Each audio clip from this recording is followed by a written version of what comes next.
Good morning, my dear students. Welcome back to your English class. So, we have finished chapter 10, The Mystery of the Missing Ring. Now, we need to discuss the grammar and vocabulary sections of the chapter. So, today we shall discuss that. Okay? Open your textbook, page number 115, grammar section. Read these sentences.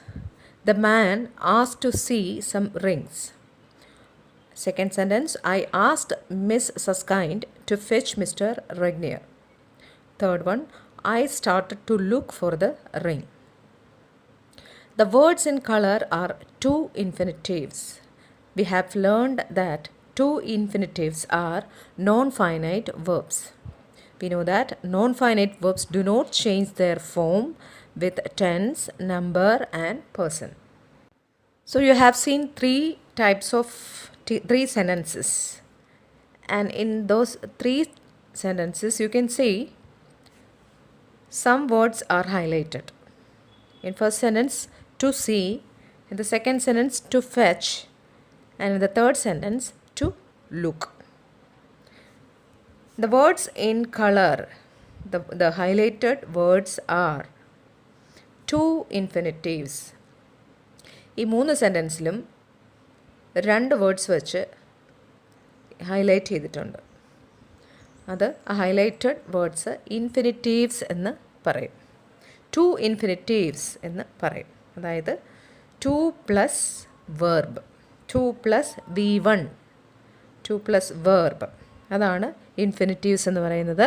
Infinitives എപ്പോഴും non finite verbs ആയിരിക്കും. To infinitives അല്ലെങ്കിൽ infinitives എന്ന് പറയുന്നത് എപ്പോഴും non finite verbs ആയിരിക്കും.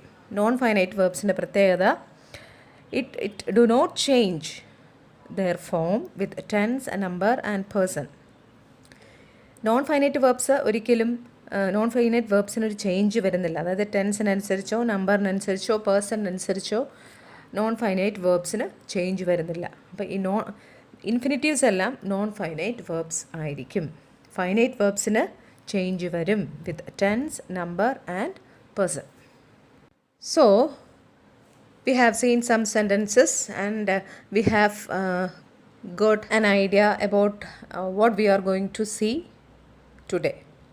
So today we are going to discuss about infinitives. So what are infinitives?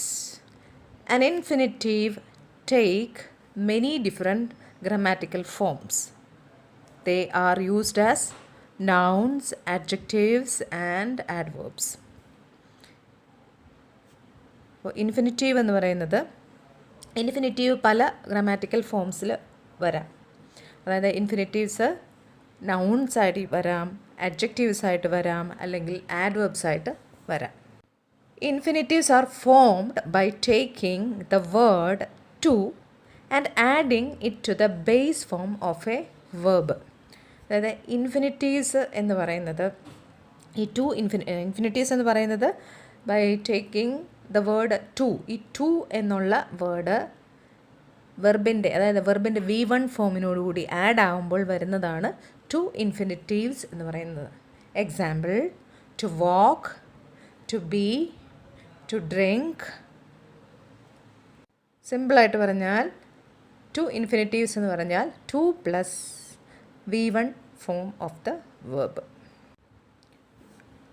Now, how to use infinitives as nouns? We need to study some examples. Beg is a disgraceful act. To beg is a disgraceful act. ഈ സെൻറ്റൻസിൽ to beg എന്നുള്ളത് to infinitive ആണ്. To plus V1 form of the verb. അവിടെ infinitive noun ആയിട്ടാണ് use ചെയ്തേക്കുന്നത്.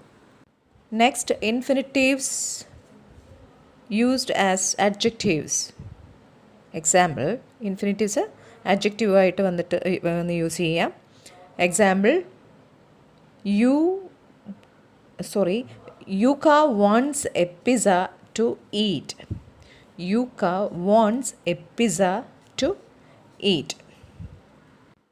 അതിൽ to eat എന്നുള്ളതാണ് അവിടുത്തെ to infinitive. ആ ടു ഇൻഫിനിറ്റീവ് വന്നേക്കുന്നത് പിസ്സ എന്ന് പറയുന്ന നൗണിനെ വിശേഷിപ്പിക്കാൻ ആണ് ടു ഈറ്റ് അവിടെ യൂസ് ചെയ്തേക്കുന്നത്, അല്ലെങ്കിൽ ടു ഇൻഫിനിറ്റീവ് യൂസ് ചെയ്തേക്കുന്നത്. അല്ലെങ്കിൽ പിസ്സ എന്നുള്ള നൗണിൻ്റെ കൂടുതൽ ഇൻഫർമേഷൻസ് തരാൻ വേണ്ടിയിട്ടാണ് ടു ഈറ്റ് അവിടെ യൂസ് ചെയ്തേക്കുന്നത്. Next, infinitives uses adverbs. Example, infinitive adverbs ആയിട്ട് വന്നാൽ എങ്ങനെ? Example, she raised her hand to ask a question. She raised her hand to ask a question. ആ സെൻറ്റൻസിൽ ടു ഇൻഫിനിറ്റീവ് എന്ന് പറയുന്നത് ടു ആസ്ക് ആണ്. ആ ടു ആസ്ക് അവിടെ വന്നേക്കുന്നത് റേസ്ഡ് എന്ന് പറയുന്ന വെർബിനെ വിശേഷിപ്പിക്കാനായിട്ടാണ് അവിടെ, അല്ലെങ്കിൽ അതിന് ഇമ്പോർട്ടൻസ്, റേസ്ഡ് എന്നുള്ള വെർബിന് ഇമ്പോർട്ടൻസ് കൊടുത്താണ് അവിടെ ടു ആസ്ക് വന്നേക്കുന്നത്. Now turn to page number 116. This table shows us how to use two infinitives. ഒരു ടേബിൾ കൊടുത്തിട്ടുണ്ട്, അതിനകത്ത് എങ്ങനെയൊക്കെയാണ് ടു ഇൻഫിനിറ്റീവ്സ് യൂസ് ചെയ്യേണ്ടതെന്ന് കൊടുത്തിട്ടുണ്ട്. Okay, we shall read that. Two infinitives. Two infinitives used to express purpose. Can you get me something to drink? അവിടെ ഒരു purpose കാണിക്കാനായിട്ടാണ് to infinitives use ചെയ്തേക്കുന്നത്. ടു ഡ്രിങ്ക്, ആ സെൻറ്റൻസിൽ ടു ഡ്രിങ്ക് എന്നുള്ളതാണ് to infinitive. Second one, verb plus to infinitive. Example, I hope to go to the library during the lunch break. അവിടെ verb plus to infinitive use ചെയ്തത് കാണാൻ പറ്റും. Third one, adjective plus to infinitive. Example, you are foolish to lend him money. You are foolish to lend him money. അതിനകത്ത് adjective വരുന്നത് ഏതാണ്? foolish എന്നുള്ളതാണ് adjective. അത് കഴിഞ്ഞ് വരുന്നു to lend, അതായത് to plus infinitive. Fourth one, after question words except why in the middle of the sentences. Example, Ranjan does not know how to make a paper plane. അവിടെ how എന്നുള്ള question വേർഡിന് ശേഷം വന്നേക്കുന്നു to infinitive. ഇനി fifth one, object plus to infinitive after verbs like advise, help, tell, invite, allow, ask, earn and so on. Example, our teacher always tells us to speak softly. ചില വെർബുകൾക്ക് ശേഷം object കഴിഞ്ഞിട്ട് to infinitives വരുന്നു. Sixth one, with some non finite verbs like agree, expect, hope, want, promise and so on. Example, she agreed to meet him at 8. ചില non finite വെർബുകളാണ് കൊടുത്തേക്കുന്നത്. Agree, expect, hope, want, promise, അങ്ങനെയുള്ള ചില non finite വെർബ്സിന് ശേഷം ഇത് to infinitive വരാം. ഇവിടെ ഈ ടേബിളിൽ പറഞ്ഞേക്കുന്നത് എങ്ങനെയൊക്കെ ടു ഇൻഫിനിറ്റീവ്സ് യൂസ് ചെയ്യാം എന്നുള്ളതാണ്. അപ്പോൾ to infinitives to express a purpose. Second one, വെർബിൻ്റെ കൂടെ ടു ഇൻഫിനിറ്റീവ് ചേർക്കുന്നത് എങ്ങനെയാണെന്നുള്ളതിന് എക്സാമ്പിളായിട്ട് കൊടുത്തിട്ടുണ്ട്. Third one, adjective plus to infinitive, ആഡ്ജക്റ്റീവിൻ്റെ കൂടെ എങ്ങനെയാണ് ടു ഇൻഫിനിറ്റീവ് വന്നേക്കുന്നത് കൊടുത്തിട്ടുണ്ട്.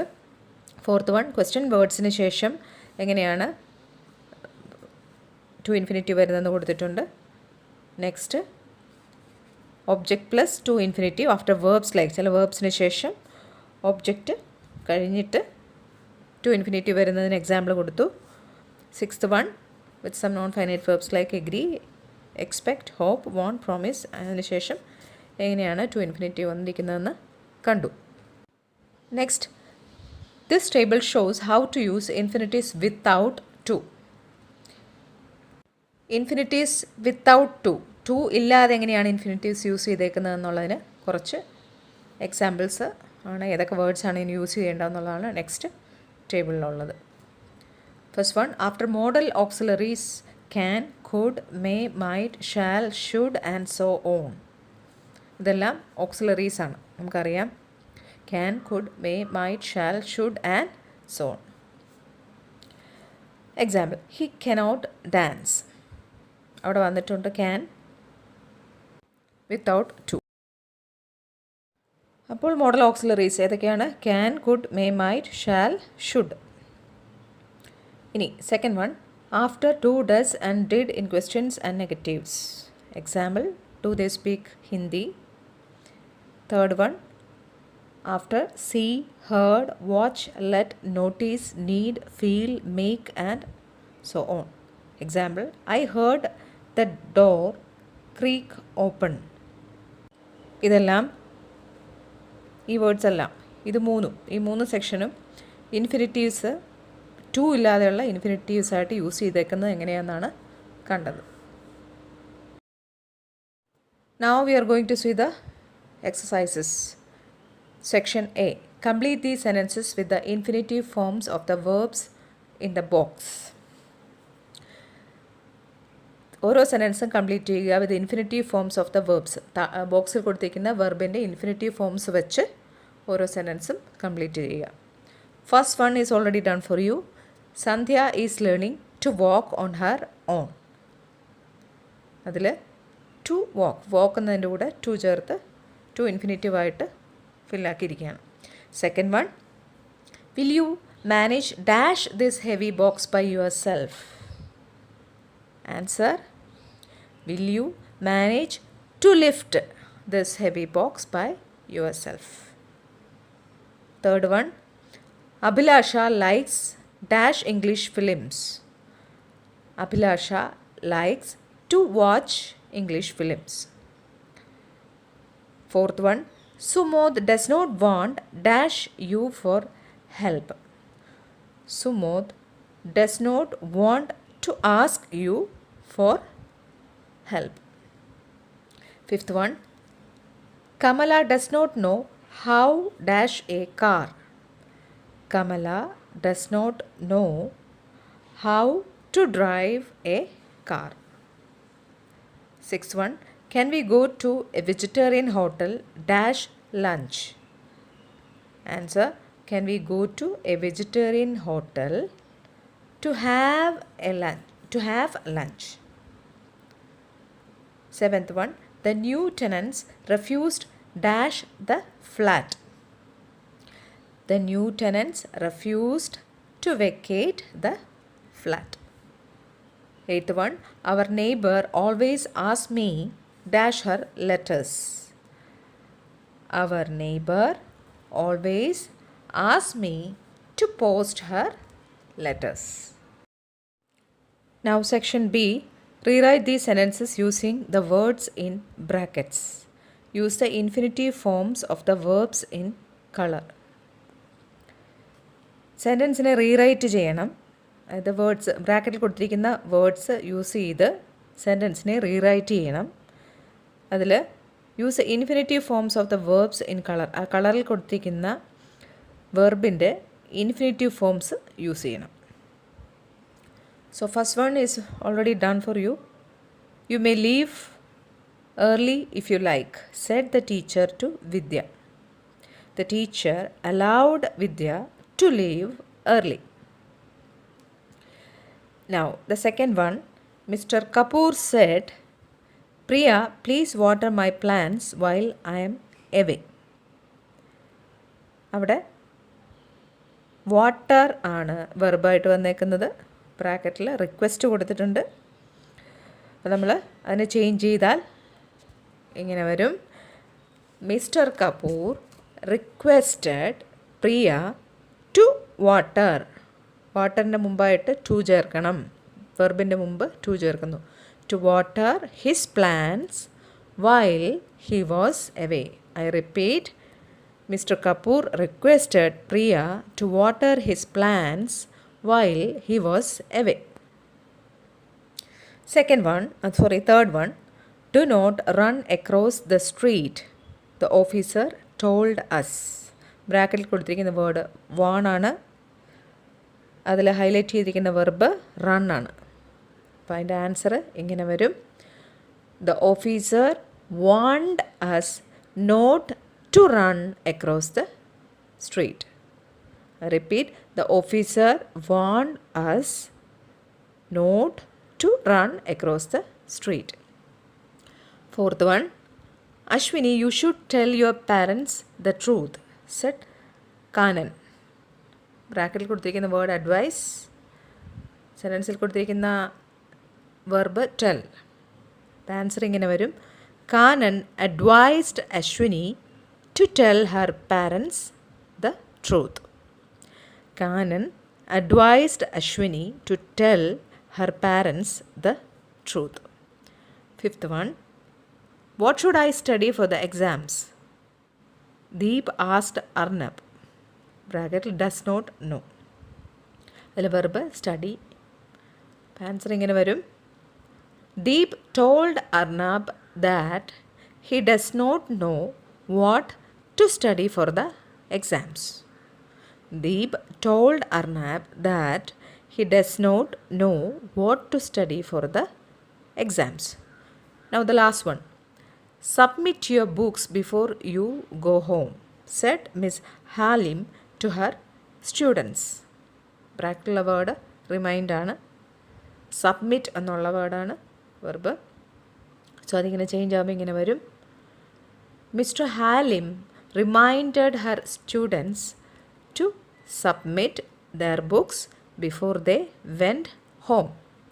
Mr. Halim reminded her students to submit their books before they went home. Now the vocabulary section.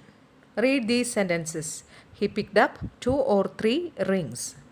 I bent down to pick up the girl's paper. Pick up is a phrasal verb.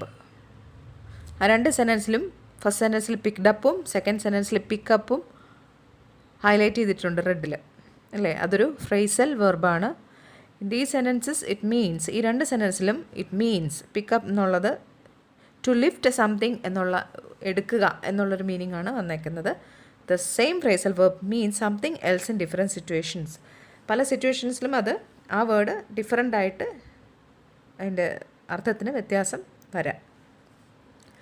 So match these sentences to the correct meanings of the phrasal verb pick up. ഓരോ സെൻറ്റൻസിലും, ആ കൊടുത്തിരിക്കുന്ന 5 സെൻറ്റൻസിൽ ഓരോ സെൻറ്റൻസിലും എങ്ങനെയാണ് ഈ pickup എന്നുള്ള phrasal verb മീൻ ചെയ്യുന്നത്, അതിൻ്റെ meaning next opposite column ഇതിൽ കൊടുത്തിട്ടുണ്ട്. You need to match those.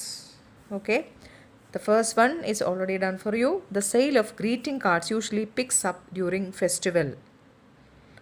അതിൻ്റെ meaning to become better. Greeting കാർഡ്സിൻ്റെ സെയില് യൂഷ്വലി പിക്സ് അപ്പ്, അത് ബെറ്റർ ആവുന്നു, അതിൻ്റെ സെയിൽ ബെറ്റർ ആവുന്നു during festivals. Second one, I picked up some Kannada by listening to my neighbours talk in the language. അത് match ആകുന്നത് to learn by watching or listening to other people. I picked up some Kannada, ഞാൻ Kannada language കുറച്ച് പിക്കപ്പായി, അതായത് കുറച്ച് ഞാൻ improve ചെയ്തു അല്ലെങ്കിൽ ഞാൻ പഠിച്ചു. By listening to my neighbours talk in the language. Now third one, I have left my bag in your room for now. I will pick it up in the evening. അത് match ആകുന്നത് to collect something from a place. I have lift my bag in your room for now. Sorry, I have left my bag your room for now. I will pick it up in the evening. ഞാൻ എൻ്റെ bag നിങ്ങളുടെ റൂമിൽ ഇപ്പോൾ വച്ചിരിക്കുകയാണ്. I will pick it up in the evening. ഞാനത് വൈകിട്ട് collect ചെയ്തോളാം. Fourth one, the child picked itself up and ran to its mother crying. Fourth one match ആകുന്നത് എയു ആയിട്ടാണ്. To get up from the ground after you have fallen. The child picked itself up, അത് സ്വയം എഴുന്നേക്കുകയാണ്. And ran to its mother crying. കുട്ടി വീണപ്പോഴത്തേക്ക് അതിൻ്റെ അമ്മയുടെ അടുത്തേക്ക് അത് എഴുന്നേറ്റ് സ്വയം അതിൻ്റെ അമ്മയുടെ അടുത്തേക്ക് ഓടി ചെല്ലുകയാണ്. To get up from the ground after you have fallen, അതാണ് picked itself up എന്ന് പറയുന്നത്. Fifth one, Mona said that she would not be able to pick me up from the railway station. അത് match ആകുന്നത് C U ആയിട്ടാണ്. to take someone somewhere in your vehicle. Mona said that she would not be able to pick me up. മോണ പറഞ്ഞു എനിക്ക് എന്നെ അവൾക്ക് ഇന്ന് pickup ചെയ്യാൻ പറ്റില്ല, റെയിൽവേ സ്റ്റേഷനിൽ നിന്ന് അവൾക്ക് എന്നെ പിക്കപ്പ് ചെയ്യാൻ പറ്റില്ല. അതാണ് to take someone somewhere in your vehicle. അതാണ് അതിൻ്റെ മീനിങ് വരുന്നത്, ഉദ്ദേശിക്കുന്നത്. So that's the end of chapter 10, The Mystery of the Missing Ring. We have completed the grammar and vocabulary sections also. I think you have noted down all the answers correctly. So go through the exercises. So that's all for today. See you in the next class. Thank you. Goodbye.